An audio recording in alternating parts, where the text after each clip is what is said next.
Welcome back. ఈరోజు మనం పిల్లల మీద తల్లిదండ్రుల ప్రభావం గురించి మాట్లాడుకుంటున్నాం. పిల్లలతో తల్లిదండ్రులు బాంధవ్యం పెంచుకోవాల్సిన అవసరం గురించి మాట్లాడుకుంటున్నాం. దీనికి సంబంధించి చర్చలోకి వెళ్లే ముందు ఒక చిన్న పాయింట్ పంచుకోవాలి. ఈ మధ్య కాలంలో ముఖ్యంగా సిజేరియన్లు విపరీతంగా జరుగుతున్న కాలంలో ఒక విషయం మనం చెప్పుకోవాలి. ఎందుకంటే పిల్లల్ని తల్లిదండ్రుల పొట్ట నుంచి ధన్మని తీసేసి పీడియాట్రిషియన్ చేతికిచ్చి పైనుంచి వేలాడదీసి వాళ్ళని పరీక్ష చేయడం అనే ఒక దుర్మార్గమైన పద్ధతి వాళ్ళ హాస్పిటల్స్లో నడుస్తుంది. నిజానికి పిల్లవాడు లేదా పాప లేదా బాబు పుట్టిన మొట్టమొదటి గంటని గోల్డెన్ అవర్ అంటారు. ఆ గంట తల్లి దగ్గర స్కిన్ టచ్లో ఉండాలట. ఎందుకంటే ఒక్కసారిగా బయట ప్రపంచంలోకి వచ్చిన బిడ్డకు తను అర్థం చేసుకోగలిగింది ఓన్లీ తల్లి వాయిస్, తల్లి గొంతు వినటం అనేది చాలా కంఫర్టింగ్. దాంతోపాటుగా ఒక వెచ్చటి స్పర్శ కావాలి. రెండు తల్లి ఇవ్వగలదు కనుక. ఇంకొకటి వాళ్ళు విని ఇంతకుముందు సార్ చెప్తున్నారు 3వ నెల నుంచి కొన్ని అబ్జర్వ్ చేస్తారని. వాళ్ళకి బాగా అలవాటైన మరొక సౌండ్ తల్లి గుండె చప్పుడు. సో తల్లి గుండెల మీద పడుకొని ఆ స్కిన్ టచ్ని అనుభవిస్తూ తల్లి మాట వినటం వల్ల ఇది చాలా సేఫ్, ఈ ప్రపంచం భద్రమైనది అనే ఒక భావన కలుగుతుందట. కానీ చాలా దుర్మార్గంగా తీసేసి పక్కన పెట్టేసి, బిడ్డని ఇలా తీసి పక్కన పెట్టి అదేదో ఒక కూరగాయలో ఏదో తీసినట్టుగా పక్కన పెట్టేసి పీడియాట్రిషియన్ వచ్చి 2 కాళ్ళు పైకి పెట్టి ఇలా కొట్టి, దట్ ఈస్ నాన్ సెన్స్. మీరు మీ బిడ్డల విషయంలో మీరు తప్పకుండా కలగజేసుకోండి. మీ బిడ్డ మీ హక్కు. దయచేసి పుట్టిన మొదటి గంట పర్వాలేదు, anything and everything can wait. ఆ హాస్పిటల్కి ఆ డాక్టర్కి టైం లేకపోతే చైల్డ్ కెనాట్ వెయిట్, అది అర్థం చేసుకోవాలి. బిడ్డ వెయిట్ చేయలేరు. ఆ డాక్టర్కి కానీ ఆ హాస్పిటల్ కానీ టైం లేకపోతే మీరు అక్కడికి వెళ్ళకండి. ఎందుకంటే పుట్టిన మొదటి గంట ఆ బిడ్డ మీ గుండెల మీద పడుకొని మీ గొంతు వినాలి. విన్నప్పుడే ఆ బిడ్డకు ఈ ప్రపంచం భద్రమైంది అనే ఫీలింగ్ కూడా కలుగుతుందట. సో ప్లీజ్, బిడ్డల్ని కంటున్న వాళ్ళు, కనదలుచుకున్న వాళ్ళు కూడా ఇది అర్థం చేసుకుంటారని ఆశిస్తున్నాం. ఐ థింక్ మీరు చెప్పిన దానికి కొంచెం ఎక్స్టెన్షన్ 3వ నెల నుంచి లోపల అనేది it is really wonderful. Right. నేను చాలా మందిని అడుగుతుంటాను, మీ పిల్లలు ఎక్కడ ఉన్నారు అంటే వాళ్ళు చెప్తుంటారు హాస్టల్లో అడ్మిట్ చేశామని. అంటే అప్పుడు అనుకుంటాను మేబీ 20 years 18 years అలా ఉందాం అనుకుంటే, లేదంటే 3 years 5 years ఇలా చెప్తుంటారు. నన్ను అడిగితే 15 సంవత్సరాల దాకా పిల్లల్ని ఎక్కడ కూడా పంపించకుండా ఉండడమే మంచిది, తల్లిదండ్రులు చూసుకోవడమే చాలా మంచిదండి. కానీ ఈ రోజుల్లో మీరు గమనించండి, ఈ కమర్షియల్ ప్రపంచంలో ఎక్కడ చూసినా కూడా డబ్బుకు విలువనే తప్ప మానవ సంబంధాలకు విలువ లేదండి. It's only the financial relations, there is no human relations. So ఏమవుతుందంటే ఇప్పుడు 5 ఏళ్ల పాప 5 ఏళ్ల బాబు స్కూల్లో కింద హాస్టల్లో కింద పడ్డారనుకోండి, వాళ్ళ నోట్లో నుంచి ఫస్ట్ మాట అమ్మ అని వస్తుందండి. అమ్మలేదు అక్కడ. ఎలా ఉంటుంది జీవితం? సో మీరు అన్నట్టుగా ఆ టచ్ అనేది తల్లిది, ఇట్స్ ఎ వండర్ఫుల్ ఫీలింగ్ అండి. రైట్. అంతేకాదండి, ఆ చిన్న పని ఆ బాబు చేసే ప్రతి చిన్న పనికి కళ్ళల్లోకి చూస్తూ ఎంత బాగుంది నాన్న అంటే చాలు, వాళ్ళకి వాళ్ళ విజయానికి ఇంకా అవధులు ఉండవు. వాళ్ళు అందుకోసమే చేస్తారు ప్రతి పని. చాలా క్లాస్ కొట్టి ఎంత బాగుంది అన్న మాట చాలండి. వాళ్ళు తర్వాత వీళ్ళు ఎదురు చూసి గోల్డ్ మెడల్స్ తప్పకుండా తెస్తారు. రైట్. పిల్లల్ని నేను చూసినంత వరకు కొద్దిగా వాళ్ళు చేసిన మంచి పనిని మనం మెచ్చుకుంటే చాలండి. ఇంకేం అక్కర్లేదు, కోట్ల రూపాయలు వాళ్ళకి ఇచ్చినట్టు కాదు సార్, మనమే చూస్తాం ఎవరైనా బాగా చేశారు అంటే బాగుందని. అంత చిన్న పిల్లలే కాదు, మనమే ఎవరైనా మీరు చాలా బాగా మాట్లాడారు, మీరు చాలా ఇలా హ్యాపీ. అలాంటప్పుడు ఒక చిన్న పసి మనసు, ఎంతో టెండర్నెస్ ఉంటుంది. అలాంటి వాడికి ఆ టచ్ కానీ కళ్ళల్లోకి చూస్తూ నువ్వు చాలా బాగా చేస్తున్నావు అంటే అంతకన్నా ఆనందం ఏముంటుందండి. రైట్. దాంతోపాటుగా ఇంకోటి కూడా చెప్తారండి, చిన్నగా ఉన్నప్పుడు వాళ్ళకి ప్రతిరోజు తప్పనిసరిగా వాళ్ళని హత్తుకోవాలి అని.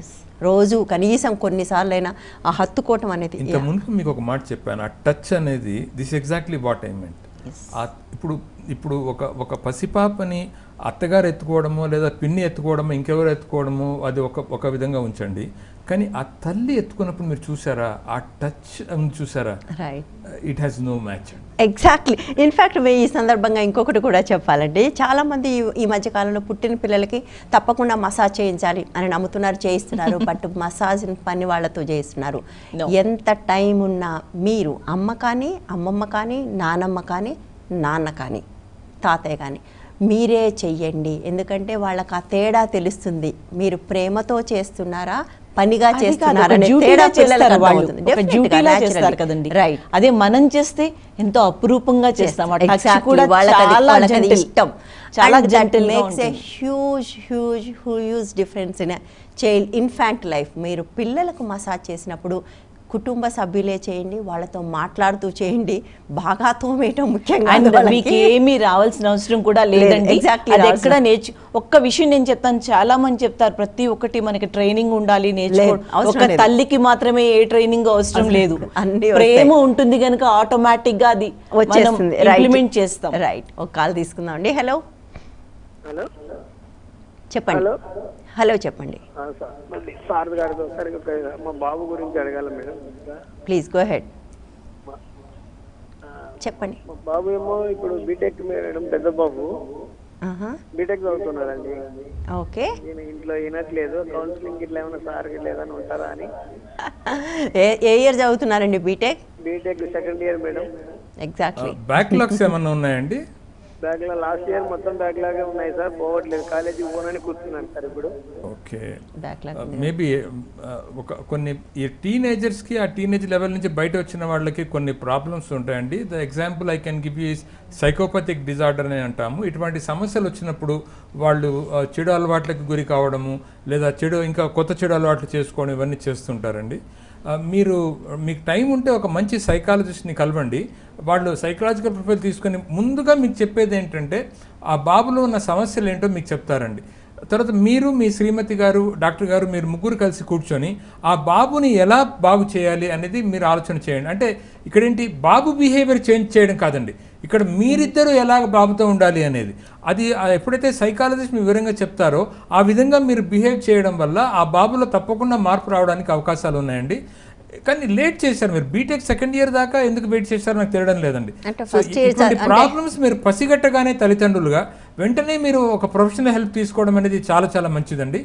ఇప్పుడు కూడా మించిపోయింది లేదు, ఇంకా బీటెక్ సెకండ్ ఇయరే కాబట్టి మీరు వెంటనే వెళ్ళి ఒక మంచి డాక్టర్ గారిని కలవగలిగితే వాళ్ళు తప్పకుండా హెల్ప్ చేస్తారు. ప్లస్ ఆ అబ్బాయి మళ్ళీ ట్రాక్లో వచ్చేటట్టుగా చేయగలుగుతారు. రైట్. అంటే చాలాసార్లు ఫస్ట్ ఇయర్ అప్పటిదాకా 2 ఏళ్ళు గుప్పెట్లో పట్టుకుంటారు కదా, సరేలేని ఒక సంవత్సరం వదిలేస్తారు. ఆ వదిలేయటం అనేది పూర్తిగా ఇక్కడ ఏమవుతుందంటే అండి, ఈ 10th క్లాసు ఇంటర్మీడియట్ దాకా ఈ తల్లిదండ్రుల కంట్రోల్ కొద్దిగా ఉంటుందండి. ఎప్పుడైతే వాళ్ళు డిగ్రీకి వస్తారో they feel they are free birds. నేను చాలా గొప్ప, నాకు ఎవరు చెప్పడానికి అవసరం లేదు, ఇంకా నేను అన్నీ నేర్చుకున్నాను అనే లెవెల్కి వచ్చేస్తారండి. అందుకని ఇప్పుడు రీసెంట్గా చూడండి, మన ఇప్పుడు తల్లిదండ్రుల పర్యవేక్షణ లేదు కాబట్టి జీవితంలో ఈ ప్రాబ్లమ్స్ అన్నీ వస్తున్నాయండి. ఒక ఎగ్జాంపుల్ తీసుకుంటే మొన్న పేపర్ చదివానండి, ఒక అబ్బాయి దాదాపు ఒక 200 మంది అమ్మాయిలతో చాట్ చేసి వాళ్ళ ఫోటోలు అవన్నీ తీసుకొని రీసెంట్గా వచ్చిన కేసు. నాకైతే ఒకటే అనిపిస్తుందండి, ద రీజన్ ఈస్ ఆ తల్లిదండ్రుల పర్యవేక్షణ పిల్లల పైన లేదు. ఆ పిల్లవాడికి తల్లి చిన్నప్పుడే చనిపోయింది. తల్లి కాదండి, ఈవెన్ దోస్ గర్ల్స్ ఆల్సో. లేదు చెప్తున్నాను, అంటే ఆ అబ్బాయి విషయంలో ఏం జరిగింది, ఎందుకంటే దానికి సంబంధించి మేము చేసాం. వాడికి తల్లి లేదు చిన్నప్పటి నుంచి, తల్లి లేకుండా పెరిగాడు, ప్రేమ రాహిత్యంలో పెరిగాడు వాడు. అక్కడి నుంచి వాడు ఇంకా ఫ్యామిలీలో ఎలాంటి సమస్యలు మనకు తెలియదు. మానవ సంబంధాలు అనేవి తల్లిదండ్రులు పిల్లలకు నేర్పిస్తే అసలు ప్రాబ్లమే ఉండదండి లైఫ్. విలువలు అని ఆ విలువలు నేర్పించేదే ప్రేమను పంచండి, విలువలు ఆటోమేటిక్ గా వస్తాయి. ఫస్ట్ ప్రేమ అండి, ఫస్ట్ ప్రేమ, తర్వాత జీవితం యొక్క విలువలు చెప్పడం, తర్వాత జీవితానికి కొద్ది సిద్ధాంతాలు నేర్పించడం. ఇవన్నీ పేరెంట్ చేయగలిగితే, దాన్ని టీచర్ సపోర్ట్ చేయగలిగితే పిల్లలు చాలా రెస్పాన్సిబుల్. డెఫినిషన్ లేదు. మీరు ప్రేమతో మీరు బాధపడకుండా ఉండాలనుకోవడం, నేను బాధపడకుండా ఉండాలనుకోవడం మీరు. ప్రేమతో అటాచ్మెంట్ వస్తుంది, దాంట్లోనే విలువ పుడుతుంది. ఎగ్జాక్ట్లీ. ఇంకో కాల్ తీసుకుందాం అండి. హలో హలో హలో చెప్పండి. హలో, ఇంతకుముందు లైన్లో. హలో, ఇప్పుడు లైవ్లో ఉన్నారు, మీరు చెప్పండి. అయ్యయ్యో పాపం చాలాసేపటి నుంచి లైన్లో ఉన్నట్టున్నారు.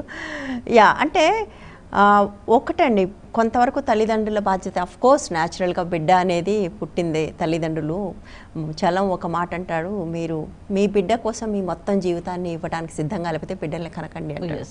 సో ఐ థింక్ అంత కాకపోయినా కనీసం కొంతనే ఇవ్వడానికి సిద్ధంగా, లేకపోతే కనొద్దని మనం కూడా చెప్తూ ఉన్నాయి ఇవాళ.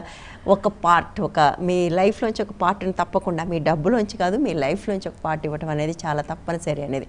సో బిడ్డలను 1, 0 to 5 or 6 అని ఒకటి అనుకున్నా, 6 to ఆ తర్వాత నుంచి మళ్ళీ 10 ఏళ్ల దాకా ఒక చంక్, ఆ టైంలో కొంత లెర్నింగ్ ఒక సెకండ్ స్టేజ్ ఉంటుంది. ఐ థింక్ చాలా మందికి సమస్యలు ఈ 10 to 15 చాలా మందికి వస్తుంటాయి. 10 to 15 and 15 to 20 teenage problems అంటామండి. రైట్. ఇది ఒక కవి చెప్పినట్టుగా పాల పొంగుతో సమానం అండి. ఎగ్జాక్ట్లీ. ఆ ఏజ్ ఎటువంటిదంటే అది ఆ టైంలో వాళ్ళు the world looks so colourful for them, so beautiful for them. తర్వాత వాళ్ళ శక్తి పైన వాళ్ళకు అపారమైన నమ్మకం వచ్చేస్తుందండి.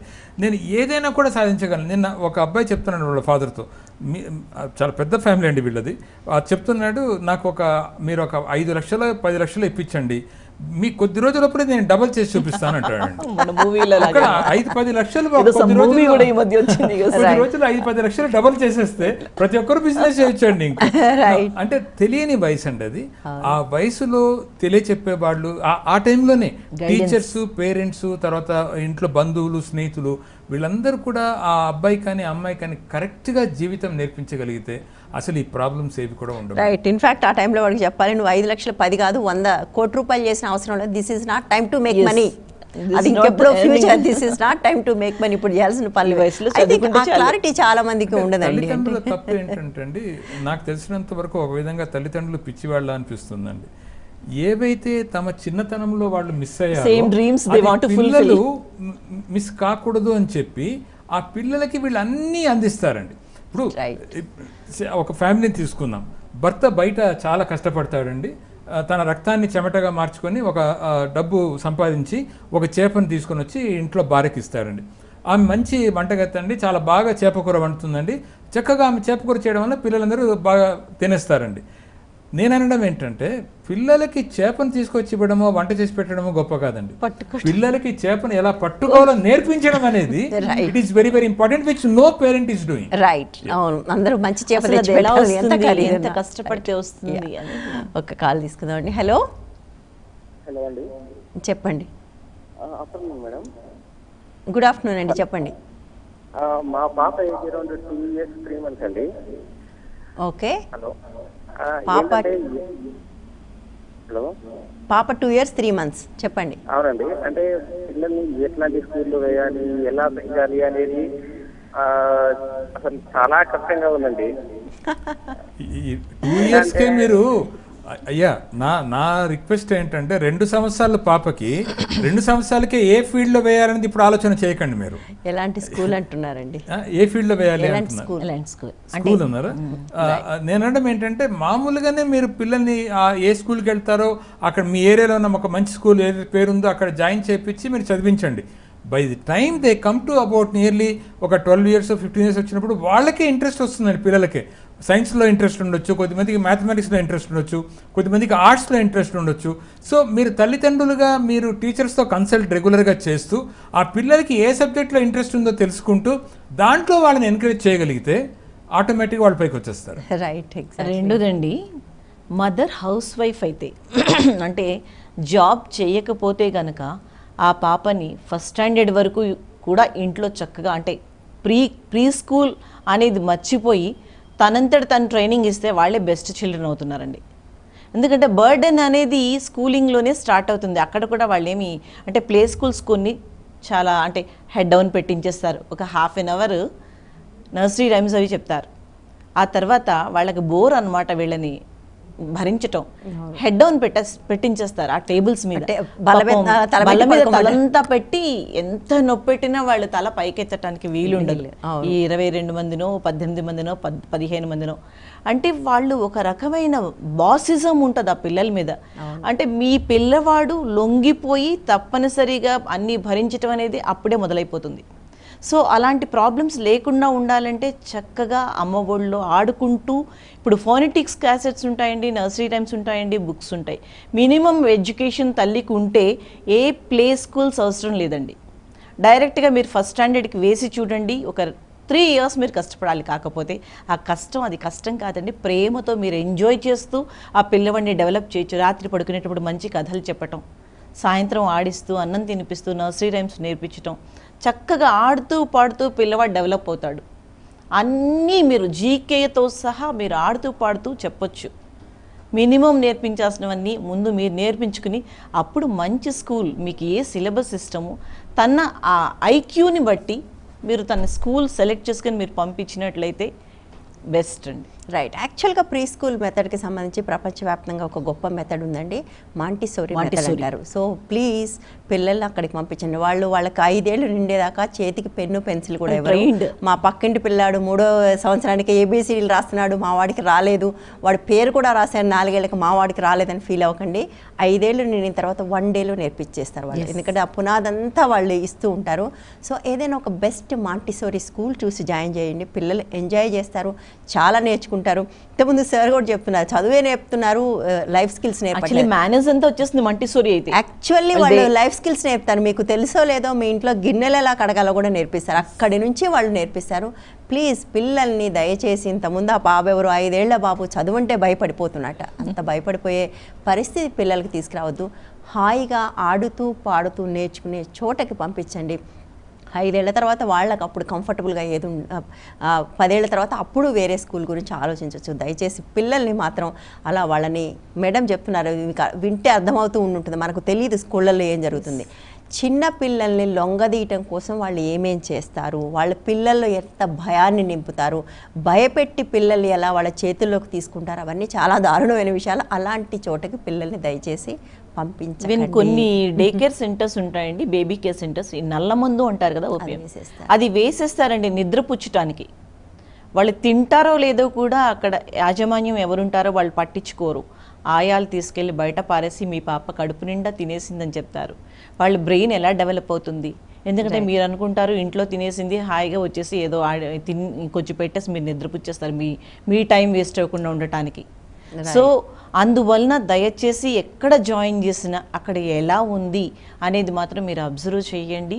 తర్వాత ఏం తింటున్నారా పిల్లలు, నిజంగా తింటున్నారా లేదా, ఈ నల్ల మందులు ఇలాంటివన్నీ అంటే వేయటం వలన వాళ్ళు మెదడు మొద్దుబారిపోతుందండి. తర్వాత అవి మీరు ఎంత కొట్టినా తిట్టినా వాళ్ళు ఎలా చదువుతారు? సో బ్రెయిన్ డెవలప్మెంట్ అనేది ఆ ఇనీషియల్ స్టేజ్లో చాలా క్రూషియల్ పీరియడ్, అది చైల్డ్హుడ్ అనేది. More than 50% of the brain develops between 0 to 5 అంటారు. అంటే యాక్చువల్గా ఇట్ స్టార్ట్స్, నేను చెప్పాను కదా, 3 months నుంచే స్టార్ట్ అయిపోతుందండి. But it is little bit faster. ఇంకోటి నేను ఒకటే అనుకుంటానండి, పిల్లల్ని కొట్టడం అనేది నేను I don't suggest or I don't support. అంటే వీళ్ళు అనుకుంటారు కొట్టేస్తే వాడు చేంజ్ అయిపోతాడు, అమ్మాయి చేంజ్ అయిపోతుంది, బాగుపడిపోతారని. కానీ పిల్లల్ని కొట్టడం వల్ల వాళ్ళు నెగటివ్గా తయారవుతారండి. ఇది ఒకటి. ఇంత మునుపు మనం ఒక మాట అనుకున్నామండి, ఏంటంటే తల్లిదండ్రులు పిల్లలకి 100% టైం ఇవ్వాలండి. I will give you the best example. రీసెంట్గా ఒక డాక్టర్ గారు నాకు ఒక వాట్సాప్ మెసేజ్ పంపించారండి. ఏంటంటే తల్లిదండ్రులు సాఫ్ట్వేర్ ఇంజనీర్స్, వాళ్ళు వెళ్ళి ఒక పెద్ద ఈ సూపర్ బజార్ ఏరియాస్ పెద్ద ఉంటాయి కదండి మాల్స్, ఆ మాల్స్కి తీసుకెళ్తే అక్కడ ఒక రైలు ఒక చిన్న పిల్లల కొరకని పెట్టారండి. వీళ్ళు వెళ్ళి ఆ సామానంతా తీసుకొని వచ్చేటప్పటికి ఈ రైల్లో వాళ్ళ పిల్లలు తిరిగి వచ్చి వాళ్ళు ఒక 2 రౌండ్స్ వేస్తారండి. కానీ జరిగిన సంఘటన ఏంటంటే ఈ పిల్లాడిని ఇచ్చి అక్కడ ఒక అటెండర్ ఉంటాడు కదా, వాడికి ఇచ్చి వీళ్ళు వెళ్ళిపోయారు. ఆ రైలు కొద్దిగా లోపల వెళ్ళగానే ఆ అబ్బాయి చూడడానికి చాలా ఒక 6-7 ఏళ్ళ అబ్బాయి అండి, చాలా బాగున్నాడు చూడడానికి అబ్బాయి. ఈ ఎవరైతే అటెండర్ ఉన్నాడో హీఈస్ ఎ గే. అండ్ ఈ అబ్బాయిని లోపల తీసుకెళ్ళి అక్కడ రైలు ఆఫ్ చేసేసి అతను ఆ అబ్బాయిని పట్టుకొని గట్టిగా కౌగిలించుకొని, అబ్బాయి షీ వాస్ షౌటింగ్, కానీ ఆ చిన్న 6 ఏళ్ల బాబుకి స్ట్రెంత్ లేదండి. వీడేమో he's about 18-20 years of age. So ఇలాంటి విషయాలు కూడా జరుగుతాయండి. సో తల్లిదండ్రులు పిల్లలకి టైం ఇవ్వడము, ఆడపిల్లలకి మాత్రమే కాదు మగ పిల్లలకి కూడా రైట్. సో చాలా హరాస్మెంట్ ఉంటుందండి, చాలా పసి పిల్లల మీద, ఆడపిల్లల మీద జరిగే వాటి గురించి మాట్లాడుకున్న, అబ్బాయిల మీద జరిగేవి నిజానికి బయట మాట్లాడట్లేదు కూడా. ఐ థింక్ వాళ్ళ పిల్లలు కొంచెం డిఫరెంట్గా బిహేవ్ చేస్తున్నారు అంటే వాళ్ళకి ఏం ఎక్స్పీరియన్సెస్ జరుగుతున్నాయి చుట్టూ అని మనం గమనించుకోవాలి. మన సమయం కేటాయించట్లేదు. ఇంకో విషయం కూడా చెప్పాలండి, ఒకవేళ పిల్లల బిహేవియర్ నార్మల్ గా ఉండకుండా కొద్దిగా చేంజ్ అయింది అంటే సడన్ గా ఏదో ఒక సంఘటన జరిగే ఉంటుంది. సో తల్లిదండ్రులు ఆ టైంలో ఎందుకు ఇలా ఉన్నావు, ఎందుకు మూడిగా ఉన్నావు, మళ్ళీ మామూలు చదువుకో ఇలాగ తిట్టకుండా మంచి మాటలతో చాలా టైం ఆ పిల్లలకి ఇచ్చి ఏం కాదమ్మా, ఏం కాదు, అసలు ఏం జరిగింది చెప్పు, అసలు నాట్ ఆల్ ఏ ప్రాబ్లం, మేము ఉన్నాం నీతో అని ఆ అష్యూరెన్స్ ఇవ్వగలిగితే I have seen all the children coming out and then giving them the reason as to why they are behaving that way. రైట్, ఎగ్జాక్ట్లీ. అంత అంటే problem లోకి వెళ్ళరు అసలు. తల్లిదండ్రులతో ఎంత అటాచ్మెంట్ ఉంటే అప్పుడు అంత వాళ్ళు బయటికి సపోర్ట్ సిస్టమ్ అంటాం మనం ఆఫీసులో వాటిలో ఎట్లాగైతే కోరుకుంటామో అంతకన్నా ఎక్కువ పిల్లలకి కావాలి. రైట్. పిల్లలకి ఆ సపోర్ట్ సిస్టమ్ అనేది మనం అందించగలిగితే అది కొనక్కర్లేదు, ట్రైనింగ్ అక్కర్లేదు, డబ్బులు పెట్టక్కర్లేదు, ఏం అక్కర్లేదు, మీరు మిమ్మల్ని మీరుగా మీ పిల్లల్ని అప్పగించుకోండి. నాకు బాగా గుర్తొస్తుందండి, మా అమ్మాయి బీటెక్ చదువుతున్నప్పుడు మధ్యాహ్నం అరౌండ్ 2:33కి ఫోన్ చేసిందండి నాకు. ఫోన్ చేసి డాడీ క్లాసులు లేవండి, ఇప్పుడు మేమంతా కలిసి ఒక పిక్చర్కి వెళ్దాం అనుకుంటున్నాము, వెళ్తాం డాడీ ఫ్రెండ్స్ అంతా అని అనిందండి. అంటే నేను అన్నాను, ఇంక ఎన్ని క్లాసులు ఉన్నాయమ్మా అంటే ఒక్క క్లాస్ ఉంది డాడీ, కానీ ఎవరు వెళ్ళడం లేదు, మేము సినిమాకి వెళ్దామని అనుకున్నాము అనిందండి. అంటే I wanted to know A cinema అని కనుక్కొని దెన్ ఐ సెడ్ గో అమ్మా అని చెప్పాను, వెళ్ళిపోయిందండి. కానీ ఇంటికి వచ్చి థ్యాంక్ యూ డాడీ అని చెప్పిందండి. ఎందుకమ్మా సినిమాకి ఎంత థ్యాంక్స్ చెప్తున్నావు అంటే లేదు డాడీ, ఒక బెట్ గెలిచాను నేను. ఏంటంటే ఇప్పుడు వాళ్ళందరూ ఫ్రెండ్స్ అందరూ కలిసి సినిమాకి వెళ్ళాలని అనుకున్నారంటండి. అండ్ ఈ అమ్మాయి ఏంటంటే మేము ఒకసారి డాడీకి ఇన్ఫార్మ్ చేస్తానని చెప్పిందట. అంటే వాళ్ళు నా డాడీకి ఇన్ఫార్మ్ చేస్తా వెంటనే వద్దంటారు అంటే లేదు లేదు మా డాడీ అలా కాదు అని అనిందట. సో ఆ బెట్లో స్పీకర్ పెట్టి మాట్లాడి నేను కామన్ థింగ్ అంటే అది ఎందుకు జరిగిందంటే ఈ పిల్లల్ని ప్రతిరోజు నేను మా ఆవిడ భోజనం టైంలో కలిసి కూర్చొని నేను మా క్లినిక్లో జరిగిన కొన్ని చిన్న చిన్న సంఘటనలు, మా ఆవిడ ఇంట్లో జరిగిన కొన్ని చిన్న చిన్న సంఘటనలు షేరింగ్ చేయడం వల్ల వాళ్ళు స్కూల్లో జరిగిన సంఘటనలు మాకు చెప్పడం మొదలు పెట్టేవాళ్ళు. సో అలాగా వాళ్ళని ఓపెన్ చేయించి మేము now she has become very positive. అంటే సినిమాకి వెళ్ళాలన్నా డాడీ చెప్పి ఒక మాట వెళ్తే డాడీ తప్పకుండా పంపిస్తారని. దొంగతనంగా చేయాలి అనడానికి ఇలా అడిగి వెళ్ళాలి అనడానికి చాలా కాన్ఫిడెంట్ గా ఉంటారండి పిల్లలు. రైట్. మనం షేర్ చేసుకుంటే ఈ పూర్వకాలం అమ్మతో అన్ని చెప్పుకునేవాళ్ళం, ఇప్పుడు ఆ అమ్మలకి ఎక్కడ తీరుకుంది? రైట్. యాక్చువల్గా తీరిక ఉండటం ఇష్యూ కాదండి, క్వాంటిటీ ఆఫ్ టైం అసలు ఇష్యూ కాదు, క్వాలిటీ ఆఫ్ టైం సార్ చెప్పినట్టుగా రోజు అరగంట అయినా కూర్చొని మీ పిల్లలతో ఒక communication channel please keep that open always. అది మీకు లైఫ్ లాంగ్ కూడా పనిచేస్తుంది. I think at the end మనం ఆ మెసేజ్ తోటి మనం ముగిద్దాం. థ్యాంక్ యూ సో మచ్ అండి మీరు వచ్చినందుకు, చక్కటి సలహాలు అభిప్రాయాలు కూడా ఇచ్చినందుకు. సో మీ పిల్లలతో మీరు ఒక కమ్యూనికేషన్ ఛానల్ ఓపెన్ చేసుకోండి. అది సార్ చెప్పినట్టుగా పొట్టలో ఉన్నప్పటి నుంచే మొదలుపెట్టండి. అప్పటి నుంచే మీరు మీ బిడ్డతో మాట్లాడటం మొదలుపెట్టండి. పుట్టిన మొదటి గంట మీ బిడ్డతో గడపండి. మొదటి 5 ఏళ్ళు వీలైనంత ఎక్కువ కమ్యూనికేట్ చేయండి. ఆ తర్వాత మీరు వీలైనంత టైం ఇవ్వండి. సో దానివల్ల మీకు మీ బిడ్డకు మధ్య ఒక చక్కటి అనుబంధం ఏర్పడుతుంది. వాళ్ళు చాలా సెక్యూర్డ్గా ఉంటారు, సెక్యూర్డ్గా పెరుగుతారు కూడా. ఇది ఇవాల్టి హెల్ప్ లైన్. తిరిగి రేపు మరో అంశంతో మళ్ళీ కలుద్దాం. Stay tune to 1 TV.